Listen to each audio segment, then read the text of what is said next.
swimmers, I've gotten a few questions about the catch, which I always love to talk about, some of the finer details of the motion. So here's something that you can do dry land. You can get yourself some bungees. I have these hooked here. You want them fairly low when you're doing this. And some of the common mistakes that people will do when they're using the bungees is they'll start to break their wrist and they'll hold on. So you want to just keep the palm flat and not break the wrist, as in bend the wrist, but keep the wrist flat. So, and you also want to work on having a good spinal posture so that your head and your tailbone are long. You're not looking to be rounded.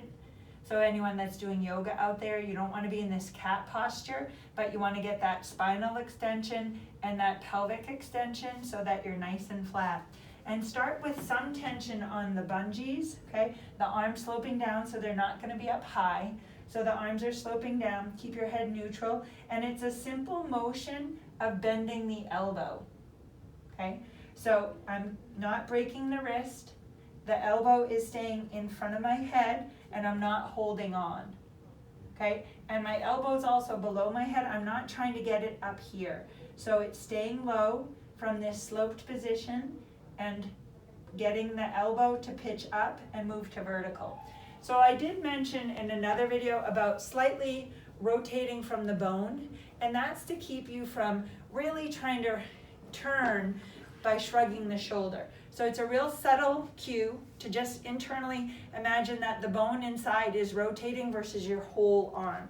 So it's a real subtle move, flat back, and moving the arm to vertical, getting that little rotation in here, that elbow turning up ever so slightly, and drawing the arm back. And you can alternate, or you could do a few on one side and a few on the other, but you're looking for that vertical line with your elbow still in front of your head. So again, you're not pulling back, that's something different. So just getting this little motion in the water,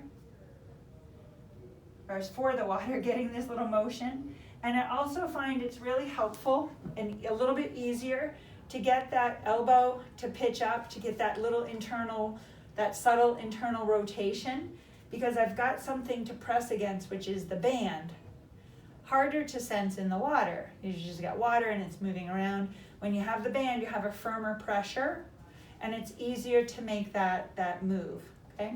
So I would suggest getting that flat back and doing a few on either side. And as always, it's good to videotape yourself so that you can see, do you have that flat back? Are you pulling your hand back? Are you breaking at the wrist? Is your wrist bending? Can you keep that nice subtle movement of just moving from elbow to fingertip to vertical? All right. Make sure you get a copy of my book, Simple Swims. Pick up the copy. Make sure you like my YouTube channel, so every time I post some fabulous stuff, you'll get it.